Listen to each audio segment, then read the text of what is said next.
بسم اللہ الرحمن الرحیم الحمد للہ الذی لا یبلغ مدحتہ القائلون ولا یحصی نعماہ العادون ولا یؤدی حقہ المجتہدون الذی لا یدرکہ بعد الہمم ولا ینالہ غوث الفتن الذی لیس لصفتہ حد محدود ولا نعت موجود ولا اجل ممدود فطر الخلائق بقدرته ونشر الرياح برحمته وودد بالصخور ميادان أرضه أول الدين معرفة الجبار ثم الصلاة والسلام على السيد المكي المدني الهاشمي القرشي الأبتهي سيدنا ومولانا شفيع ذنوبنا وطبيب قلوبنا أبي القاسم محمد اللهم صل على محمد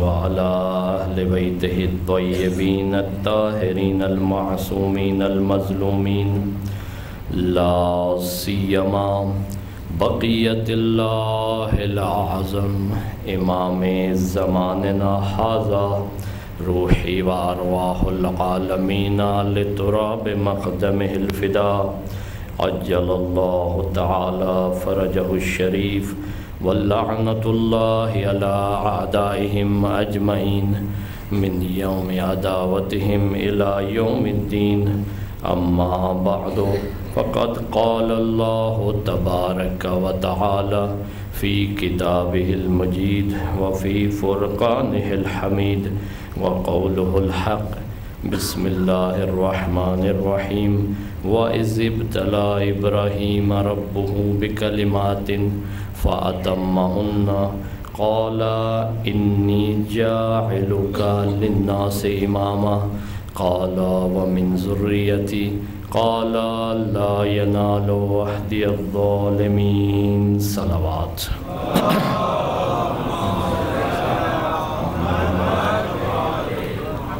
محترم سامعین، اہل ولایت و مودت و محبت، اللہ تعالیٰ آپ سب کے گزشتہ تمام اعمال اپنی بارگاہ میں مقبول و منظور فرمائے اور آئندہ ہم سب کو مزید معرفت اور عقیدے کے ساتھ عمل کرنے کی توفیق عنایت فرمائے۔ اسی طرح دعا ہے جو دوست اس مرکز کی خاص طور پر خدمت کر رہے ہیں، چاہے وہ پیسے کے لحاظ سے خدمت کر رہے ہیں، چاہے یہاں والنٹیئر کے طور پر زحمت کر رہے ہیں، نیاز دینے میں، نیاز بانٹنے میں، انتظامات میں، اسی طرح کسی بھی مسائل میں جو مدد کر رہے ہیں، اپنی خدمت انجام دے رہے ہیں، سید الشہداء علیہ السلام کے صدقے خدا انہیں اجر عظیم عنایت فرمائے، ان کی توفیقات میں اضافہ فرمائے، آپ سب کی اور ان سب کی جتنی مشکلات ہیں وہ دور فرمائے، اور اسی طرح اس مرکز کے لیے جو یہاں کی انتظامیہ ہے یا یہاں جو بھی جس طرح بھی یہاں تعاون کر رہے ہیں، سب کی توفیقات میں اضافہ فرمائے۔ عرض خدمت یہ ہے کہ معرفت امامت اور عصر حاضر کے تقاضے، اس عنوان سے ہماری آج 7ویں گفتگو ہے۔ کل بات یہاں تک پہنچی تھی کہ امام کی سب سے بڑی ذمہ داری، وہ ذمہ داری جو نہ ملت اٹھا سکتی ہے، نہ امت اٹھا سکتی ہے، اور نہ ہی کوئی شخص اسے اپنے ذمہ لے سکتا ہے، اور نہ ہی کوئی کسی کو خدا وہ دیتا ہے، وہ یہ ہے کہ کائنات اور خدا کے درمیان ربط کے طور پر امام کا وجود ہونا، کیونکہ یاد رکھیں کہ خدا اور کائنات، اس کے درمیان میں ایک ہستی ہے جو اللہ سے سارے فیض، رحمتیں، نعمتیں، تقدیریں، ہر شے لے کر آگے کائنات کی طرف جو ہے جس کو جس طرح ضرورت ہوتی ہے اس طرح اس کو یوٹیلائز کرنے والی شخصیت کو امام کہتے ہیں۔ لہٰذا اب آپ دیکھیں کہ یہ جو تقدیر ہے، یہ جو ہمارے مسائل ہیں، ہمیں کیا ملنا ہے، ہم نے کیا کھونا ہے، ہم نے کیا پانا ہے، ہم نے کیا کرنا ہے، آگے ہمارا نتیجہ کیا نکلے گا، یہ سب کا سب اسی لیے امام کے علم میں ہوتا ہے۔ کیونکہ امیر المومنین فرماتے ہیں کہ تم اگر چاہو تو میں تمہیں یہ بھی بتاؤں کہ تم نے گندم کا کون سا دانہ کھانا ہے۔ یعنی علی کا علم اتنا وسیع ہے کہ یہ بھی بتاؤں کہ تم نے گندم کا کون سا دانہ کھانا ہے، اور اس کے بعد تمہارے جسم میں جتنے اس کے ذرات جائیں گے، جو اس نے اثر کرنا ہے، میں بھی یہ بھی تمہیں بتا سکتا ہوں۔ توجہ فرمائیے آپ نے، اس قدر امیر المومنین کا علم وسیع ہے۔ خدا کی قسم منبر پہ بیٹھ کے کہہ رہا ہوں، کسی نبی مرسل کو بھی سوائے رسول خدا کے علم نہیں ہے کہ علی کا علم کتنا ہے۔ بالکل کسی کو علم نہیں ہے، کیونکہ حضرت ابراہیم سب سے بڑے نبی ہیں۔ ہمارا عقیدہ ہے مسلمانوں کا سب کا کہ سب سے بڑے نبی رسول خدا کے بعد کون ہے؟ حضرت ابراہیم سلام اللہ علیہ۔ حضرت ابراہیم خود ارشاد فرماتے ہیں کہ مجھے جو مقام خلت ملا ہے یا مجھے جو مقام ملا ہے سب سے بڑا اس لیے ملا ہے کہ میں نے سب سے زیادہ محمد و آل محمد پہ درود بھیجا ہے۔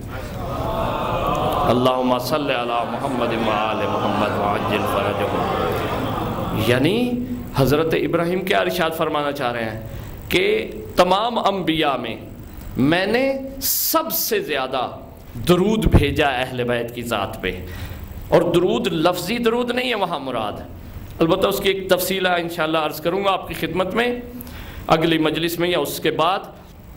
اب دیکھیں کہ ولایت تکوینی یعنی کائنات میں تصرف رکھنا، کل میں اس کا پورا بیان دے چکا ہوں، کچھ چیزیں رہ گئی تھیں کیونکہ وقت کے دامن میں اتنی گنجائش نہیں تھی، تو میں وہاں کیونکہ دیر بھی کافی ہو چکی تھی، آج میں نے اپنے بیان کو بہت جلدی ختم کرنا ہے۔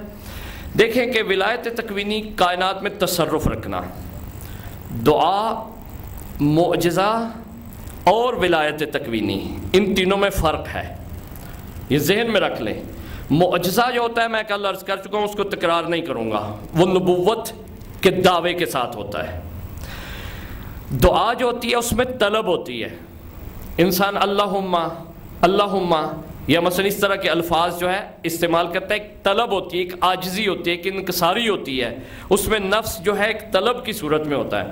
لیکن ولایت تکوینی جو ہے نہ اس میں دعوی نبوت ہوتا ہے، کام وہی ہوتا ہے، کل میں نے عرض کیا تھا نتیجہ وہی ہوتا ہے، اور دعا میں طلب ہوتی ہے، معجزے میں نبوت کا دعویٰ ہوتا ہے، لیکن ولایت تکوینی میں کن فیکون ہوتا ہے۔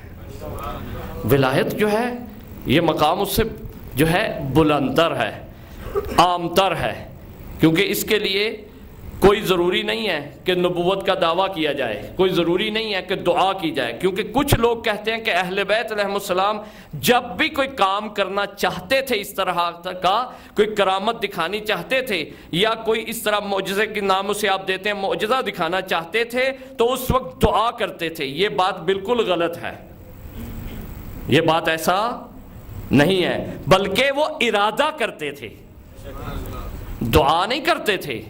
دعا دوسری جگہوں پہ انہوں نے کی ہے، وہ الگ ہے، وہ الگ ایک باب ہے پورا اہل بیت کی ادعیہ کا، وہ دعا الگ ہے۔ لیکن جب انہوں نے تصرف اپنا کائنات کو بتانا ہوتا تھا تو اس وقت دعا نہیں کرتے تھے، ارادہ کرتے تھے، تو وہ ارادہ پورا ہو جاتا تھا اسی وقت۔ اور اس کی دلیل ہے کہ امام رضا علیہ السلام نے دعا کی تھی، یا اللہ یہ قالین ہے اس کو شیر بنا دو، ایسا نہیں ہے، حضرت نے دعا نہیں کی، حضرت نے کہا شیر بن جاؤ، وہ شیر بن گیا تھا۔ لہٰذا پتہ چلا کہ دعا اور ہے، معجزہ اور ہے اور کائنات میں تصرف رکھنا اور ہے۔ ایک سوال اور قاری صاحب نے کل فرمایا، اچھا سوال تھا، میں اس کا جواب بھی دینا چاہتا تھا کہ آیا اہل بیت کے پاس ولایت تکوینی جو ہے، یعنی کائنات میں تصرف جو ہے، ہر وقت موجود ہے، یا جب وہ چاہیں اور عارضی طور پہ آ جاتا ہے پھر چلا جاتا ہے؟ کیونکہ دو صورتیں متصور ہیں نا یہاں پہ، دو صورتیں ہم سوچ سکتے ہیں۔ ایک یہ کہ ان کے پاس ایوری ٹائم ایک صفت کے طور پر، ایٹریبیوٹ کے طور پر ایک موجود ہے، اور دوسرا یہ ہے کہ نہیں، وقتی طور پر اللہ سے وہ حاصل کرتے ہیں اور پھر جب وہ کام ختم ہو جاتا ہے ان کی یہ صفت ختم ہو جاتی ہے۔ آیا ایسا ہے؟ دونوں میں سے کیا ہے؟ بلند آواز میں درود پڑھیں، آپ کی خدمت میں عرض کرتا ہوں۔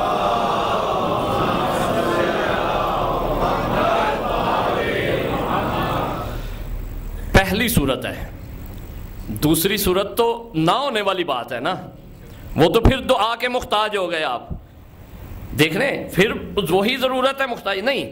اللہ نے ان کے نور کو، کل میں نے عرض کر دیا تھا نور کا ترجمہ سب آپ کے ذہن میں ہے، اللہ نے ان کی ہستی کو، ان کے وجود مقدس کو ایسا بنایا ہے کہ جب وہ ارادہ کرتے ہیں تو کائنات میں تصرف واقع ہو جاتا ہے۔ ایسا نہیں ہے کہ ایک دم ان کے پاس ایک صفت آتی ہے پھر وہ صفت چلی جاتی ہے واپس، اس کا مطلب ہے ان کے مقام گھٹتے بڑھتے رہتے ہیں، یعنی ایک صفت آ جانا پھر ایک صفت کا چلے جانا، آ جانا، چلے جانا، آ جانا، یہ کیا ہے کہ مقام کی کمی اور تنزلی، اور اوپر مقام کا جانا اور تنزل گر جانا۔ اہل بیت میں ایسا نہیں ہے، اہل بیت علیہ السلام ایسی ہستیاں ہیں کہ جن کا مقام جو ہے ہی بلند تھا، لیکن اس دنیا میں آنے کے بعد انہوں نے اس کی لاج رکھتے ہوئے اس تمام باتوں پہ عمل کر کے بتا دیا کہ جیسے ہم خدا نے بنائے تھے ویسے ہم دکھا بھی رہے ہیں تمہیں، جس طرح ہمیں خدا نے بنایا۔ آیت تطہیر پہلے نازل ہوئی ہے، آیت مباہلہ نازل ہوئی ہے، سب کچھ نازل ہوا ہے اہل بیت کی شان میں، لیکن آج تک ان کی یہ صفات عالم میں ہر جگہ پہ نظر آ رہی ہیں آپ کو۔ اور آج بھی یہ ذہن میں رکھیے گا، جہاں پہ آپ کو کوئی نیکی نظر آئے، کوئی خوبی نظر آئے، کوئی اچھائی نظر آئے، کوئی کمال نظر آئے، سمجھیے گا وہ علی کے گھرانے سے آپ کے پاس پہنچا ہے۔ علی کے علاوہ کوئی کمال موجود نہیں ہے، کیونکہ ہر کلام، کل میں نے حدیث عرض کی تھی کہ رسول کیا فرماتے ہیں کہ اللہ نے میرا نور سب سے پہلے خلق کیا اور پھر ثم خلق منہ کل خیر، کہ پھر ہر خیر کو اس سے خلق کیا ہے۔ اب یہ بھی میں آپ کو عرض کروں کہ کائنات میں شر ہے ہی نہیں، کائنات میں شر نہیں ہے، کیونکہ ایک نظریہ ہے ہمارے لیے، کہا جاتا ہے کہ خیر بھی اللہ کی طرف سے ہے اور نعوذ باللہ شر بھی اس کی طرف سے ہے۔ شر ہے ہی نہیں کائنات میں۔ شر کی میں ڈیفینیشن کرنے لگا ہوں، آپ خاموش ہو گئے ہیں، سن لیجئے کہ شر اصل میں خیر کے نہ ہونے کو کہتے ہیں۔ شر کوئی وجودی چیز نہیں ہے، شر کوئی موجود نہیں ہے، شر اسے کہتے ہیں کہ جہاں خیر اٹھ جائے اسے شر کا نام دیتے ہیں، کوئی شے نہیں ہے ذات یہاں، یعنی جہاں غیرت اٹھ جائے اس کو آپ کیا کہہ دیتے ہیں؟ بے غیرتی۔ جہاں حیا اٹھ جائے اب اسے کیا کہہ دیتے ہیں؟ بے حیائی۔ بے حیائی ذاتی طور پہ کوئی شے نہیں ہے، یعنی حیا کا چلے جانا بے حیائی ہے، غیرت کا چلے جانا بے غیرتی ہے، شجاعت کا چلے جانا بزدلی ہے۔ لہذا ہر صفت جب کہیں اٹھ جائے تو سمجھیں کہ جو نام اسے آپ دیتے ہیں اسے شر کا نام دیتے ہیں، وگرنہ شر وجود میں نہیں ہے۔ یہ ذہن میں رکھ لیں، ہر شے خیر ہے، جب اس میں سے خیر کی کمی واقع ہوتی جاتی ہے، جب خیر اٹھاتے چلے جائیں، ایک خیر اٹھا لی، دوسری اٹھا لی، تیسری اٹھا لی، 5%، 10%، 20%، ہر خیر ایک اپنا معیار رکھتی ہے اور اس کے اندر ایک پرسنٹیج ہے، جتنے پرسنٹ حیا اٹھ جائے اتنے % بے حیائی آپ اسے کہہ دیتے ہیں، جتنے % غیرت اٹھ جائے اتنے % اسے بے غیرتی آپ کہہ دیتے ہیں، ورنہ ذاتی طور پہ یہ چیزیں موجود نہیں ہیں، صرف خیر کا اٹھ جانا ہے، کیونکہ اللہ نے جس کو بھی خلق کیا ہے انسان کو اس کو معصوم بنا کے بھیجا ہے، وہ بعد میں آتا ہے کہ بے غیرت اس کی ختم ہو جاتی ہے، حیا اس کا ختم ہو جاتا ہے، اس کے دوسری شجاعت ختم ہو جاتی ہے، تو اس لیے آپ اسے کہتے ہیں کہ وہ بے حیا ہو گیا ہے، بے غیرت ہو گیا اور ایسا ہو گیا، خدا نہ کرے۔ توجہ فرمائیے آپ نے، لہٰذا ذاتی طور پر یہ شے وجود نہیں رکھتی، شر وجود نہیں رکھتی، ہر شے خیر ہی خیر ہے، لیکن جب خیر کا وجود اٹھ جائے تو اسے آپ کہتے ہیں شر ہے۔ یہ دشمنان اہل بیت میں خیر کا وجود ہے ہی نہیں، ختم ہو گیا۔ دنیا میں جب وہ آئے تھے ان کے پاس اللہ نے دیا تھا تاکہ گلہ نہ ہو، لیکن ان کا امتحان ہوا وقت پہ، کہا کہ تم یہاں کیا کرتے ہو، یہاں کیا کرتے ہو، یہاں کیا کرتے ہو، یہاں کیا کرتے ہو۔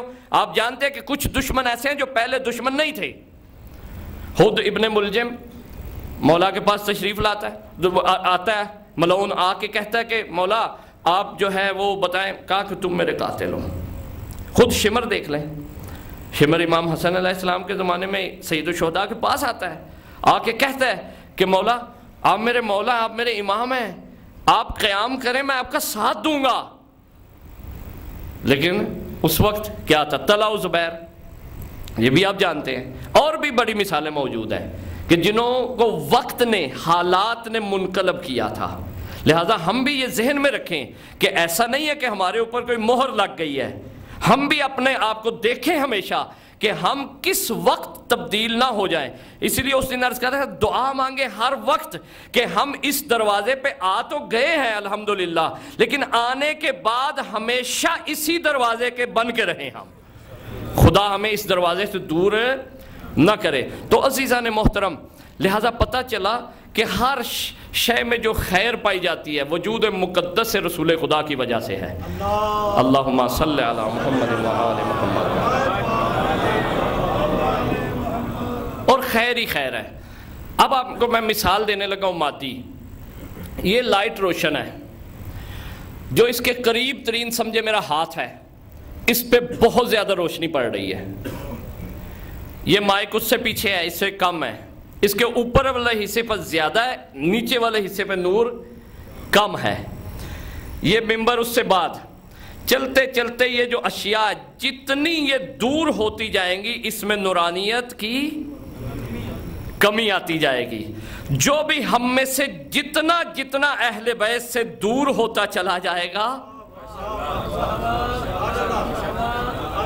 اتنی نورانیت اس کی، یعنی اس کی خیر کم ہوتی چلی جائے گی، اس کی خیر کم ہوتی جائے۔ شر اس کو کہیں گے کہ کیا ہو گیا، خیر کم ہو گئی، یہ خالی ہو گیا، لہذا شر اس میں آپ اس کو نام دیتے ہیں شر کا۔ لہذا آپ اور ہم کے لیے، سب کے لیے کی ہے، کیا بات ہے کہ ہم زیارت میں بھی پڑھتے ہیں، زیارت انی اتقرب الیک، کہ اے سید الشہداء ہم آپ کا تقرب چاہتے ہیں، ہمیشہ تقرب مانگے اہل بیت کا۔ ہم نماز پڑھتے ہیں قربتاً اللہ، کیا چاہتے ہیں، تقرب الہی، اللہ کا قرب چاہتے ہیں۔ اور یہ نیت میں ہمارے تمام واجبات اور مستحبات میں جو نیت ہمیں بتائی گئی وہ اسی لیے بتائی گئی ہے کہ جو کام کرنا تقرب الہی کے لیے کرنا، تقرب اہل بیت کے لیے کرنا، قریب ہونے کے لیے کرنا، کیونکہ جب تم قریب رہو گے تمہارے اوپر اتنا ان کا نور رہے گا کہ تم کبھی اندھیرے میں نہیں جاؤ گے، تم کبھی مشکل میں نہیں پڑو گے۔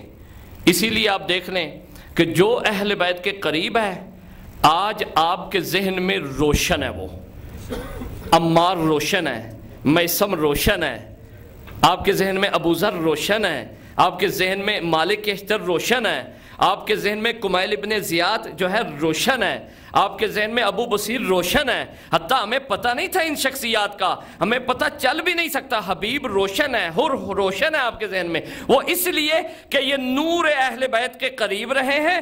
جتنا جتنا ان پہ نور پڑتا رہا ہے اسی لیے ان میں فرق بھی آتا رہا۔ اسی لیے کہا کہ اگر ابو ذر کو سلمان کی نورانیت کا پتہ چل جائے تو اس کو وہ قتل کر دے۔ یہ حدیث ہے اصول کافی کی کہ اس کی نورانیت یعنی معرفت کا پتہ چلے اسے. اگر معرفت کا پتہ چل جائے تو اسے کیوں قتل کرے گا؟ اکثر دوست سوال کرتے ہیں، وہ اس لیے کہ سلمان معرفت کے ان درجوں پہ تھے، اہل بیت کو ایسا مانتے تھے کہ ابو ذر کے تصور میں باتیں نہیں تھی وہ، کیونکہ جس طرح سلمان مانتے تھے اس طرح ابو ذر کے ذہن میں خدا بنتا تھا. ابو ذر کے ذہن میں خدا بنتا تھا، کیونکہ ابو ذر کی اپنی اپروچ تھی، اپنی سوچ تھی، اپنی معرفت تھی. کیونکہ معرفت کا درجہ ہوتا ہے ایک، وہاں پہ جہاں پہ سلمان تھے وہاں ابو ذر نہیں تھے. اسی لیے ابو ذر کو پوری روئے زمین پہ سچا ہونے کا کہہ دیا ہے، لیکن منا اہل البیت کی سند نہیں دی ہے. یہ معرفت کی وجہ سے ہے. سلمان کو منا اہل البیت کی سند ملی ہے. اسی طرح مالک اشتر کو کہا علی علیہ السلام نے کہ جس طرح میں رسول کے لیے ہوں اس طرح میرے لیے مالک ہے. یعنی یہ کیوں کہا ہے؟ کیونکہ جب بھی رسول کو کسی جنگ میں بھی ضرورت ہوتی تھی کہ ایک صالح اور مخلص کمانڈر آئے تو اس وقت علی کو بھیجتے تھے، اور علی کو بھی جب ضرورت ہوتی تھی کوئی صالح اور مخلص کمانڈر کمانڈ کرے میری فوج کے لیے تو وہ مالک کو بھیجتے تھے اس وقت.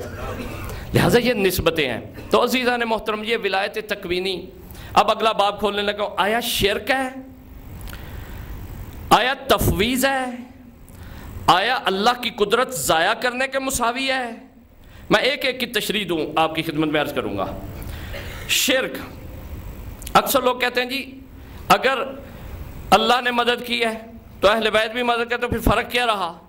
اس کو بڑا فرق ہے. اللہ بھی مدد کر رہا ہے، اہل بیت بھی مدد کر رہا ہے. بلکہ میں کہا کرتا ہوں اللہ کی مدد ان کی مدد ہے، اہل بیت کی مدد اللہ کی مدد ہے. کوئی فرق نہیں ہے اس میں، فرق نہ ڈالا کرو. کیوں؟ یہ اللہ کے ولی ہیں، اللہ ان کا ولی ہے. اصل یہاں رشتہ کیا ہے؟ رشتے سے میں صرف لفظ استعمال کر رہا ہوں توہین نہ ہو جائے. رشتہ کہہ نہیں سکتے، صرف کانٹیکٹ، تعلق کہہ سکتے ہیں، زیادہ بہتر یہ ہے. تعلق ولایت ہے. اور تعلق ولایت ایسا ہے کہ اللہ وہ شے چاہتا ہی نہیں ہے جو اہل بیت نہ چاہیں، اور یہ وہ چاہتا ہی نہیں ہے جو وہ نہ چاہے. ایک عجیب تعلق ہے، اسے کہتے ہیں ولائی تعلق، ولائی رابطہ. کیوں کہ کچھ لوگ خیال کرتے ہیں کہ نہیں اللہ پھر نہیں چاہتا تو یہ چاہتے ہیں. نہیں، یہ چاہتے ہی نہیں ہیں. دیکھیں کہ آپ میں سے سب بس بہت سارے دوست اولاد رکھتے ہیں، بہترین اولاد ہو انسان کی، صالح ترین اولاد ہو، سب سے اچھی ہو، لیکن باپ یا ماں کبھی بھی اپنی اولاد کے لیے گارنٹی نہیں اٹھاتا. یہ نہیں کہتا کہ اس کا فعل میرا فعل ہے، اس کا کام میرا کام ہے. جتنا بھی اعتماد ہو جائے، جو بھی ہو جائے، جتنا بھی صالح ہو، نیک ہو، اسے یقین ہو، نہ اپنی زندگی میں ذمہ اٹھاتا ہے اور نہ اپنی زندگی کے بعد. لیکن اللہ اہل بیت کے لیے کیا فرما رہا ہے کہ جو یہ کریں گے میں کر رہا ہوں، جو یہ کریں گے میں کر رہا ہوں. جس سے یہ خوش ہو جائیں گے میں خوش ہو رہا ہوں، جس سے یہ ناراض ہو جائیں گے میں ناراض ہو رہا ہوں. اور آپ دیکھیں کہ عام بات نہیں ہے. غصہ ایک دنیا میں، غصہ ایک ایسی چیز ہے کہ جس کے بارے میں بڑا سوچنا پڑتا ہے کہ کہاں غصہ جائز ہے کہاں ناجائز ہے. کیونکہ غصے دونوں حالت میں ہوتے ہیں نا. غصہ وبال جان بھی بن سکتا ہے، انسان کی ساری زندگی کے لیے مصیبت بھی بن سکتا ہے، اور غصہ ہی جو ہے وہ ایک دم فتح اور نصرت نصیب کراتا ہے انسان کو. اس کی غیرت ہوتی ہے. اب آپ دیکھیں کہ غصہ جو ہے ایسا ہے کہ دو چیزوں کے درمیان ہے. اللہ نے اس کو بھی نہیں چھوڑا، غضب کو بھی نہیں چھوڑا. کہا فاطمہ کا جو غصہ ہے میرا غصہ ہے. اللہم صلی علی محمد وآل محمد. چلیں آپ کہہ سکتے ہیں کہ ایسے افعال میں اللہ نے کہا کہ جو نیکی ہی نیکی کا مظہر ہے، جس میں خوبی ہی خوبی ہے، دوسرا جنبہ نہیں پایا جاتا، نقصان نہیں ہو سکتا. تو آپ کہہ سکتے ہیں کہ اللہ نے ان فعلوں کا، ان کاموں کا اہل بیت کا ذمہ اٹھایا ہے کہ جس میں کوئی نقصان کا اندیشہ نہیں ہے، لیکن ایسا نہیں ہے بالکل بھی۔ اللہ نے تمام افعال کا کہا ہے کہ جو یہ کریں گے میں کروں گا، جو یہ چاہیں گے میں چاہوں گا، جو یہ دیں گے میں دوں گا، جو یہ کہیں گے میں کہوں گا، اور جو میں کہوں گا یہ کہیں گے، جو میرا کام ہوگا ان کا کام ہوگا۔ لہٰذا یہاں شرک نہیں ہوتا، یہاں شرک نہیں ہوتا۔ شرک کہاں پہ ہوتا ہے؟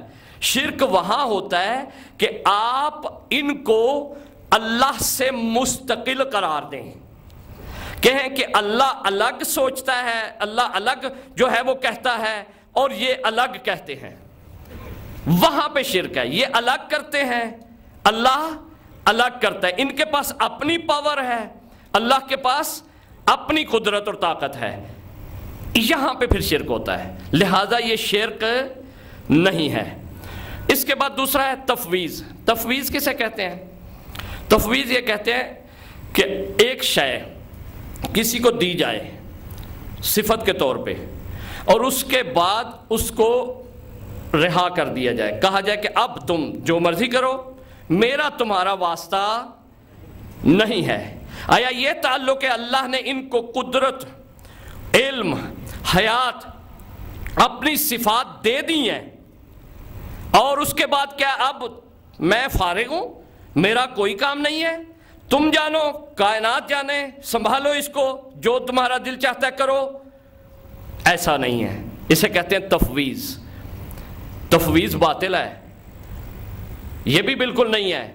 یہ کیونکہ تعلق ولایت کے خلاف ہے کہ اگر ہم کہیں کہ اللہ نے ان کو دے دیا، کیونکہ ہمارے درمیان یہ ایک نظریہ آ رہا ہے کہ اب کائنات اہل بیت چلاتے ہیں، اللہ فارغ ہو چکا ہوا، نعوذ باللہ، یہ نظریہ باطل ہے۔ اگر وہ کہے کوئی کہ اب اللہ فارغ ہے، نعوذ باللہ، اور اہل بیت سب کچھ کرتے ہیں، تو وہ سمجھ لے جو علی ولی اللہ کہہ رہا ہے وہ اس کی کاٹ کر رہا ہے وہ، کیونکہ علی ولی اللہ کا کیا مطلب ہے؟ کہ علی اللہ کا ولی ہے، یعنی رابطہ ہے علی کا۔ علی ہر وقت متوسل ہے خدا کے ساتھ، ہر وقت متمسک ہے، یعنی اللہ سے ہر وقت جڑا ہوا ہے، اللہ سے کانٹیکٹ ہے، اسی لیے یہ سب کچھ ہو رہا ہے۔ اگر کوئی یہ خیال کرے تو اس کا خیال باطل ہے، غلط ہے۔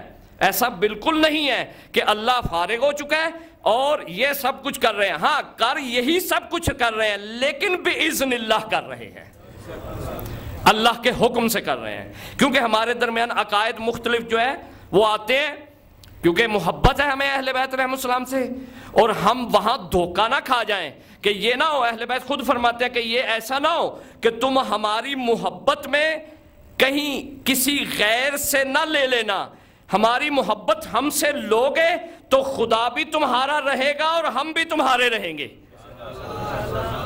اور اگر غیر سے لوگے تو یہ ہوگا کبھی خدا کی طرف ہو جاؤ گے، ہمیں چھوڑ دو گے، اور کبھی کیا ہوگا، خدا کو چھوڑ دو گے، ہماری طرف آ جاؤ گے۔ لہٰذا پتہ یہ چلا کہ ایک بیلنس رکھ کے عقائد کو آپ نے چلنا ہے، کیونکہ جو اہل بیت نے خود فرمایا ہے۔ اس کے بعد ایک اور تصور ہے کہ آیا اللہ نے جو ان کو دے دیا ہے، اللہ کی قدرت جو ہے وہ ختم ہو گئی ہے؟ قدرت ختم ہو گئی ہے۔ میں آپ کو جو یہ چند معارف جو کچھ بھی نہیں ہے ان کے علم کے اعتبار سے، خدا کے علم کے اعتبار سے میں یہ دے رہا ہوں، کیا میں خالی ہوتا جا رہا ہوں؟ میری قدرت ختم ہو گئی ہے، میرا علم ختم ہو گیا ہے؟ ایسا بالکل بھی آپ کو بھی مل رہا ہے، آپ جا کے دلائل بھی دیں گے، اس کو اپنا عقیدہ بھی بنائیں گے، استفادہ بھی کریں گے، کتاب بھی لکھ سکتے ہیں، سب کچھ کر سکتے ہیں، لیکن اس کے باوجود میرے پاس بھی رہے گا اور آپ کے پاس بھی۔ آپ بتائیں یا نہ بتائیں، آپ مانیں یا نہ مانیں، آپ تصور کریں یا نہ کریں، اظہار کریں یا نہ کریں، آپ کے جو ذہن میں ہوگا وہ فوراً بتائے گا کہ یہ فلاں جگہ سے آیا ہوا ہے۔ اور اسی طرح کائنات ہے، کائنات اہل بیت کا فضل مانے یا نہ مانے، احسان مانے یا نہ مانے، علم مانے یا نہ مانے، ان کی جو ہے اعجاز کو مانے یا نہ مانے، ان کے تصرف کو مانے یا نہ مانے، وہ اپنی اس کی مرضی ہے، لیکن سب کچھ آ رہا ادھر سے ہی ہے، وہی دے رہے ہیں، وہی استعمال ہو رہا ہے، وہی کھایا جا رہا ہے، وہی پیا جا رہا ہے۔ لوگ کہتے ہیں کہ علی رزق نہیں دے سکتے، غلط بات ہے۔ رزق کی، اس گندم کی کیا حیثیت ہے؟ علی تو وہ ہے جس نے اس گندم کو پکانے والے سورج کو پلٹا دیا تھا. یا آپ میرے پاس وقت نہیں تو میں ایک ایک چیز کھول کے آپ کو بتاؤں کہ کس طرح اہل بیت کا ہر شے پہ کنٹرول ہے. ڈائریکٹ وہ کنٹرول نہیں کرتے کسی کو. یہ نہیں کہ علی نے آ کے کسی کو روٹی بھی دی علی نے, اور ایسی روٹی دی ہے جس نے کھائی ہے وہ زندگی میں محتاج نہیں ہوا. لہذا عزیزان محترم یہ ذہن میں رکھیں کہ اہل بیت کی ولایت ذرہ ذرہ کائنات میں اہل بیت کی ولایت کا ظہور ہے. جہاں بھی کوئی وجود موجود ہے یا ان کی رحمت کا مظہر ہے یا ان کے غضب کا مظہر ہے. جو دشمن ہے ان کے غضب کا مظہر ہے, اور جو تمام اچھائیاں نظر آتی ہیں, کمالات نظر آتے ہیں, حسن نظر آتے ہیں, اخلاق نظر آتا ہے, کردار نظر آتا ہے, افعال نظر آتے ہیں, عبادت نظر آتی ہے, ریاضت نظر آتی ہے, یہ سب کا سب ان کی رحمت کا نتیجہ ہے. یہ ان کے کرم اور جود کا نتیجہ ہے. یہ کائنات میں ان کے علاوہ کچھ بھی نہیں ہے, اور نہ کچھ ہو سکتا تھا, نہ کوئی سمجھ سکتا تھا. تو عزیزان محترم یہ میں نے عرض کیا کہ نہ یہ قدرت الہی ختم ہونے والی بات ہے, نہ یہ دور ہونے والی بات ہے, نہ یہ جو ہے شرک ہے, نہ یہ تفویض ہے, اور نہ ہی یہ دعا کے لیے ہے, اور نہ ہی عام طور پہ تھوڑی دیر کے لیے اہل بیت کو ملا. نہیں, ان کا اپنا وجود مقدس ہی اس قدر پاورفل ہے, اتنا طاقتور ہے کہ اللہ نے اس میں سب کچھ رکھ کے بھیجا ہے. لہذا عزیزان محترم ہمیں یہ دیکھنا ہے کہ کل بھی میں عرض کر رہا تھا کہ اگر ہم چاہتے ہیں کہ اسی مسیر کو طے کریں, اسی راستے کو لیں, تو ہمارے لیے اہل بیت نے فرمایا ہے کہ جو ہم کرتے ہیں نا وہ تم کرو, جس طرح ہم کرتے ہیں اس طرح کرو. جس دن تمہارے اندر میں ختم ہو گئی اس دن تم ولی بن جاؤ گے. سب سے بڑی رکاوٹ تصرف تکوینی میں ہے, کیونکہ انہوں نے میں کہا نہیں تھا اللہ کے سامنے, اللہ نے ان کو سب کچھ دے دیا. اب بھی جب اہل بیت علیہ السلام کوئی کام کرتے ہیں آخر میں جملہ بولتے ہیں بحول اللہ تعالی, حتیٰ کرتے خود ہیں لیکن کہتے ہیں ہر وقت جملہ. اور ہم اکثر کیا کرتے ہیں کہ میں نے تمہیں جاب پہ لگوایا تھا, آج میرے خلاف ہو گئے ہو. میں نے تمہیں رزق دیا تھا, تم بھوکے مر رہے تھے, میں نے ویزا بھیجا تھا تمہارا. دیکھیں کتنا فرق ہے, بہت فرق ہے. یہ فرق ختم کریں گے. یہ فرق جس دن ختم ہو گیا اس دن ہم اس سیر کو طے کریں گے. کیوں بلا؟ کیونکہ ایک راز کسی غریب کا, کسی کا گناہ ہم چھپا نہیں سکتے. کبھی پتہ چل جائے تو فون پہ فون کھڑک جاتا ہے, موبائل کا کارڈ ختم نہ ہو جائے جب تک خبر پورے عالم میں نہ پہنچ جائے ہم سکون نہیں کرتے. تو کیسے اللہ اتنی بڑی کائنات کا تصرف ہم جیسے کے ہاتھ میں دے دے گا؟ ہم تو برباد کر کے رکھ دیں گے, ہم تو تباہ کر دیں گے. پہلے ہمیں وہ امتحان دینے ہیں, پہلے ہمیں وہ وصف اپنانے ہیں. البتہ ہم اس سطح تک نہیں پہنچ سکتے کبھی بھی, کیونکہ وہ مقام ہی الگ ہے. لیکن یہ ضرور ہے کہ ایک ولیمے میں شرکت کی تھی ایک شخص نے, علی علیہ السلام کے زمانے میں وزیر تھا علی علیہ السلام کا. تو علی علیہ السلام نے بلا کے اسے کہا کہ تم کیوں گئے اس ولیمے میں؟ تو کہا کہ یا علی آپ کیا سوچتے ہیں آپ جیسا سارے علی ہو جائیں؟ ہم بھی اکثر سوچیں ہم کو اہل بیت بن سکتے ہیں, ہم کو مثلا امام بن سکتے ہیں. نہ, کبھی بھی نہیں. علی نے کہا کہ علی نہیں ہو سکتا, علی ہے میں ہی ہوں بس. سمجھ آئی یا نہیں؟ تم علی نہیں, لیکن امیر شام تو نہ بنو, نہیں وہ بھی تو نہ بنو, میں نام نہیں لینا چاہتا, وہ بھی تو نہ بنو. یعنی کہا کہ تم میں تو نہیں بن سکتے, اسی لیے اہل بیت نے فرمایا کہ تم ہماری مثل نہیں ہو سکتے, کیونکہ ہم لیس کمثلہ شیء ہیں, لا شریک لہ ہے. البتہ آپ بھی خاموش ہو گئے ہیں. اب یہ ثابت کر سکتا ہوں میں, نہ ان کا کوئی شریک ہے اور نہ ہی ان کی کوئی مثل ہے. کیونکہ اللہ نے دوسرا کوئی محمد بنایا ہی نہیں ہے، نہ کو علی بنایا ہے۔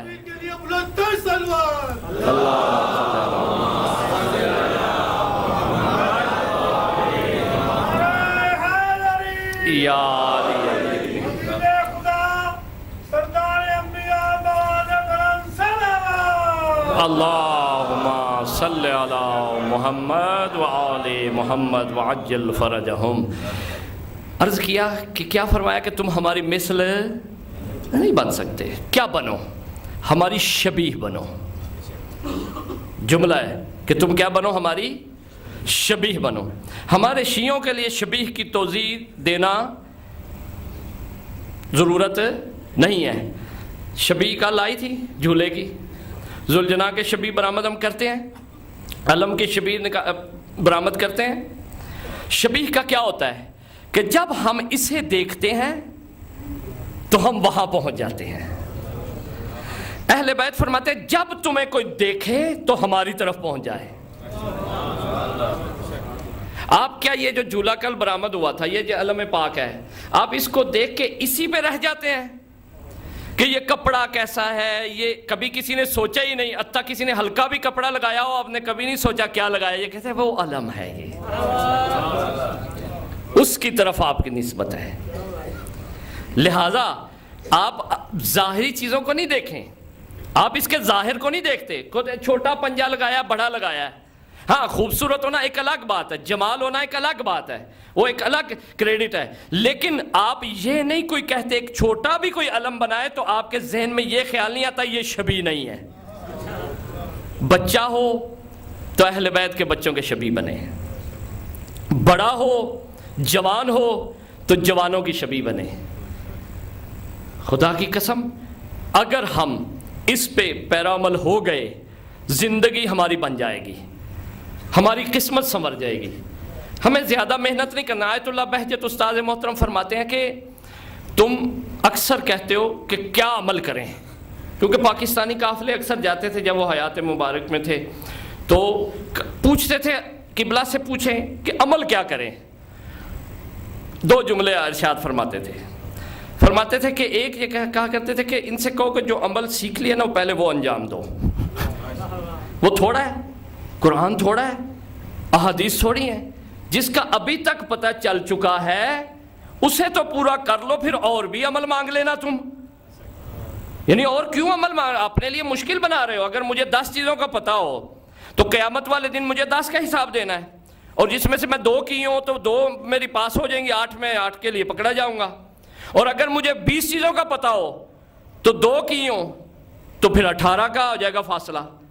تو وہ فرماتے ہیں جو پتہ ہے نا وہ کر لو، تمہاری اسی میں عافیت اور بچت ہے، اور عمل نہ پوچھو۔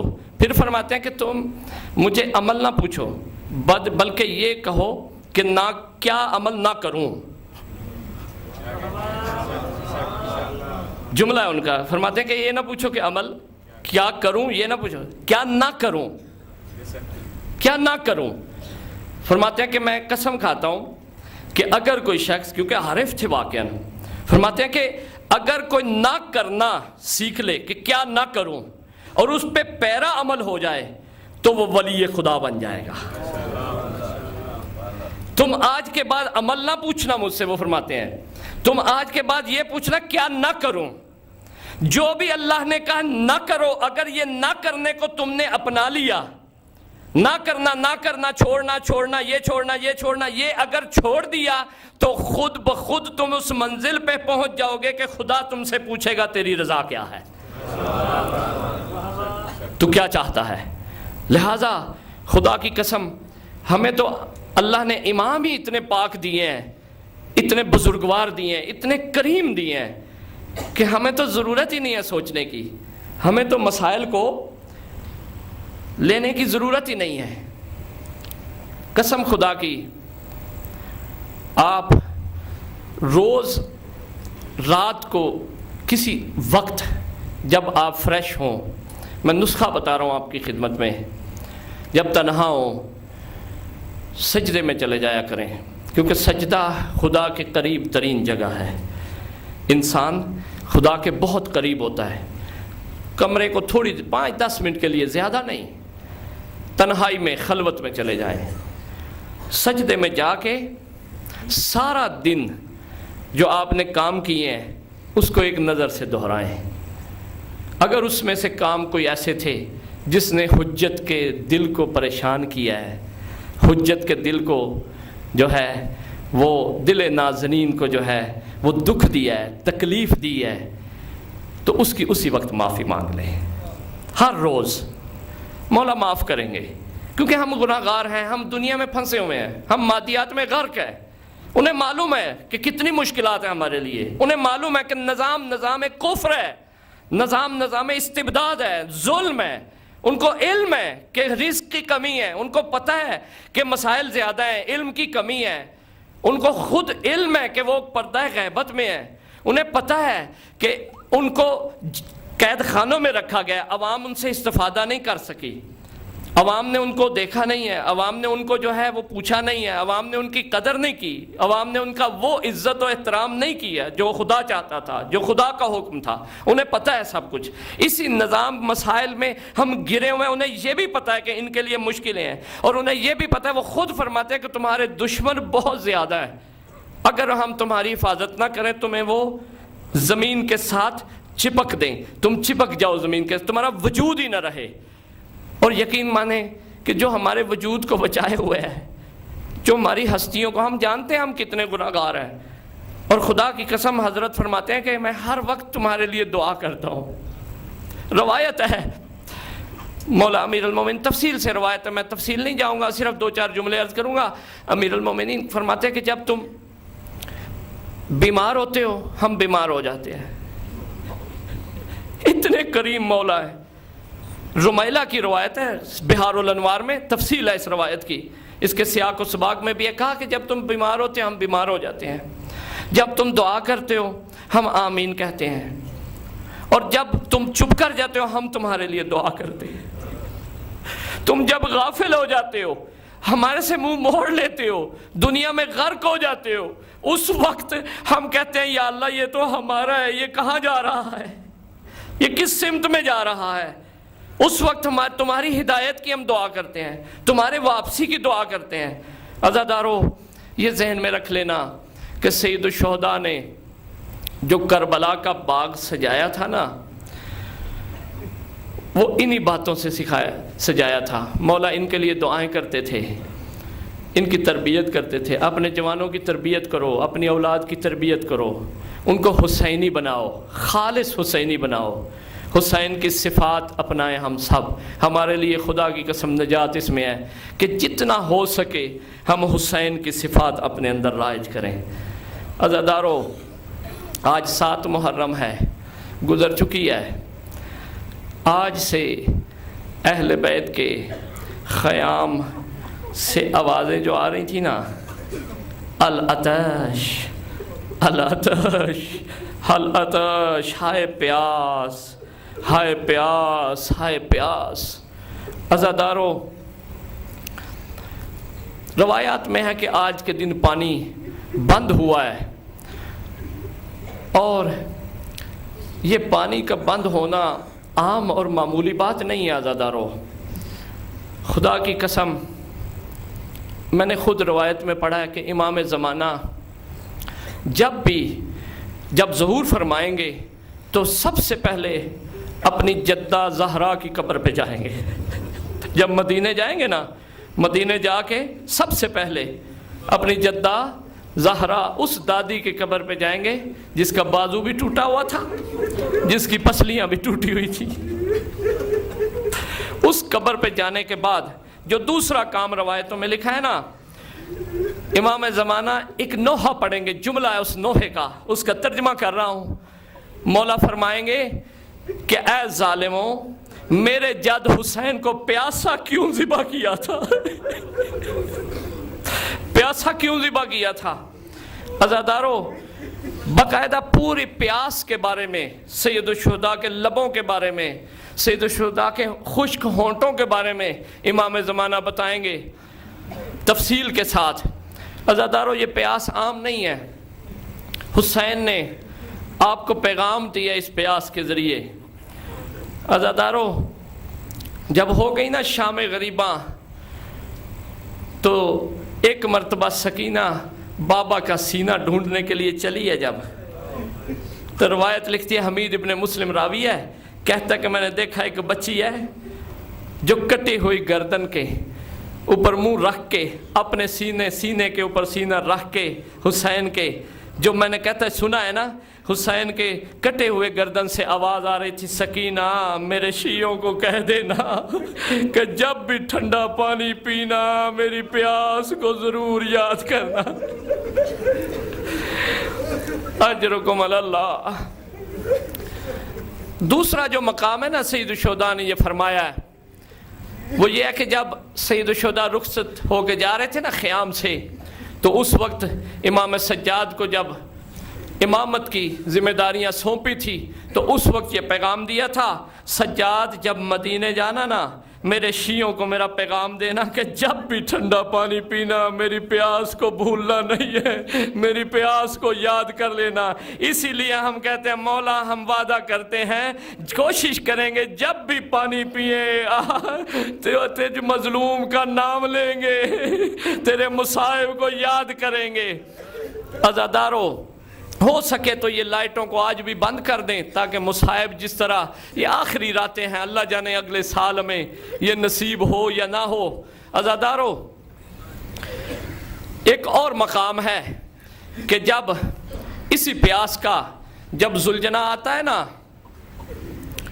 حسین زین سے اتر جاتے ہیں تو سب سے پہلے خبر لے کے آنے والا زلجنا ہے، مولا کی سواری ہے۔ جب یہ خیمے پہ پہنچتے ہیں نا، خیمے کے دروازے پہ، تو سکینہ دیکھتی ہے کہ زلجنا کی زین ڈھلی ہوئی ہے، باگیں کٹی ہوئی ہیں، تیر لگے ہوئے ہیں، خون بہ رہا ہے۔ جب دیکھتی ہے میرا بابا زین پہ نہیں ہے تو سوال کرتی ہے، پہلا سوال جو بی بی نے کیا نا زلجنا سے وہ یہ کیا ہے کہ زلجنا بتا میرے بابا کو پانی پلایا گیا ہے یا پیاسا ذبح کر دیا گیا ہے؟ اجرکم علی اللہ، اجرکم علی اللہ۔ عزادارو، اگلا ایک اور مقام ہے، جب 12 محرم کو امام سجاد اجازت امامت سے کوفے سے آتے ہیں نا بابا کو دفن کرنے کے لیے، اللہ جانے سجاد کا دل کیسا تھا۔ سجاد نے ایک چٹائی لی، کفن تو تھا نہیں، اپنے بابا کے بکھرے ہوئے جسم کو، علماء لکھتے اگر سجاد نہ ہوتے، اگر امام نہ ہوتے تو شاید جسم پہچان نہ سکتے، کوئی پہچان نہ سکتا حسین کا کوئی ٹکڑا کہاں تھا، کوئی کہاں تھا۔ اپنے بابا کے بکھرے ہوئے جسم کو جمع کیا، پاکیزہ جسم کو جمع کیا، چٹائی میں رکھنے کے بعد سجاد نے قبر بنائی، قبر بنا کے اپنی انگلی کے ساتھ لکھ دیا، ہاذا قبر و عطشان، یہ پیاسے کی قبر ہے۔ اجرکم علی اللہ۔ عزادارو، حسین نے اپنے صدقے میں ہمیں پانی بخش دیا ہے، مصائب کے بعد ہم پانی بھی جی بھر کے پیئیں گے، کھانا بھی کھائیں گے۔ عزادارو، آنسوؤں کو روکنا نا، میں ایک یتیم کا ذکر کرنا چاہتا ہوں۔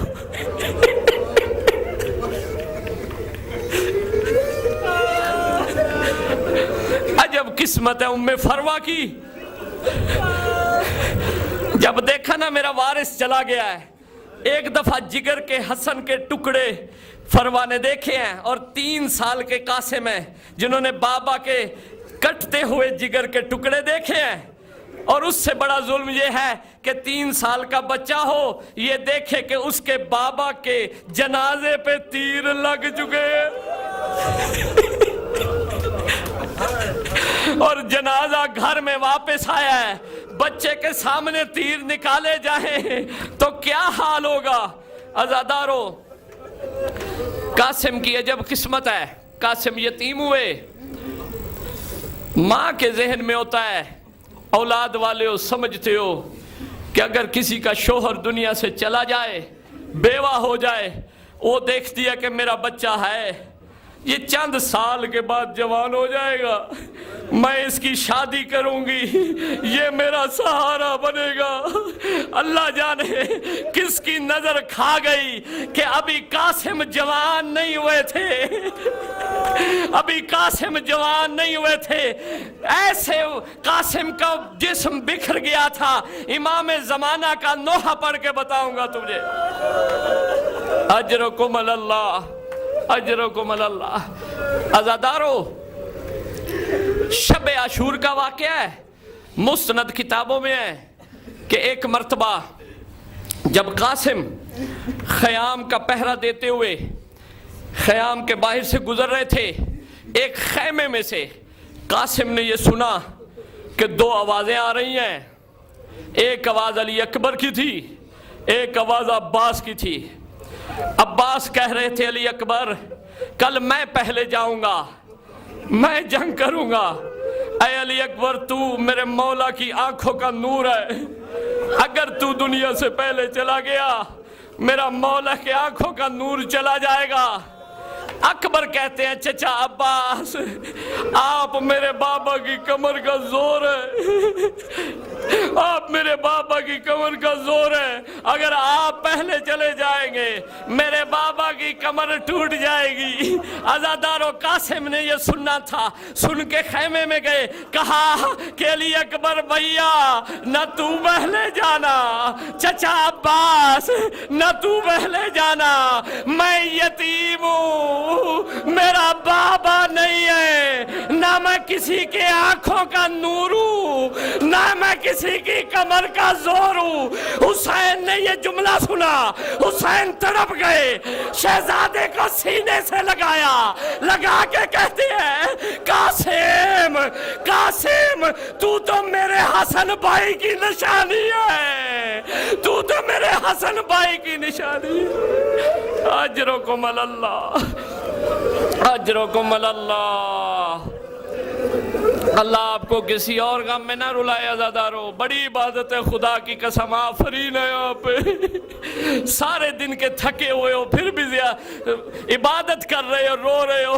سیدزادیاں بڑی تھکی ہوئی تھی، ان کو تو کوئی رونے بھی نہیں دیتا تھا، جب بھی وہ رونا چاہتی تھی کوئی تازیانہ لے کے آتا تھا، کوئی درہ لے کے آتا تھا، کوئی نیزے کی انیسے۔ اجرکم اللہ۔ میں بڑا آرام سے پڑھوں گا عزادارو، حوصلہ کر لو، آرام سے سن لو، انسان زیادہ رو نہیں سکتا، بالآخر بشری تقاضے، انسان تھک جاتا ہے، ہمارے آنسو خشک ہو جاتے ہیں، لیکن مولا ہی ہمیں آنسو دیتے ہیں جو ہم بہاتے ہیں، انہی کے غم کے آنسو ہے، یہ بہت بڑی برکت ہے۔ عزادارو، جب ایک مرتبہ عاشور کا دن آیا نا، تو کئی بار قاسم حسین کے پاس گئے ہیں، جب بھی کسی شہید کا جنازہ آتا تھا نا تو قاسم مولا کے پاس جاتے تھے، پاؤں پہ ہاتھ رکھ کے کہتے تھے چچا مجھے اجازت دے دے۔ عزادارو، روایت ہے کہ مولا سینے سے لگاتے تھے اور آنسو بہا کے کہتے تھے قاسم مجھے حسن کی زیارت کر لینے دو، مجھے جی بھر کے بھائی کے چہرے کو دیکھ لینے دو۔ عزادارو، جب ایک مرتبہ قاسم پریشان ہوئے، سر پہ ہاتھ رکھا، جب تھوڑی دیر کے لیے بیٹھے نا، ذہن میں خیال آیا کہ جب بابا دنیا سے جا رہا تھا نا تو بابا نے میرے بازو پہ ایک تعویذ باندھا تھا، کہا تھا قاسم جب مشکل آ جائے گی تو اس تعویذ کو کھول لینا اور میرے بھائی حسین کو دے دینا۔ قاسم نے کہا، قاسم نے اپنا تعویذ کھولا، کھولنے کے بعد حسین کے پاس گئے، مولا کے پاس جا کے کہتے ہیں مولا اب اجازت مانگنے نہیں آیا، اب آپ کے بھائی کا خط لے کے آیا ہوں۔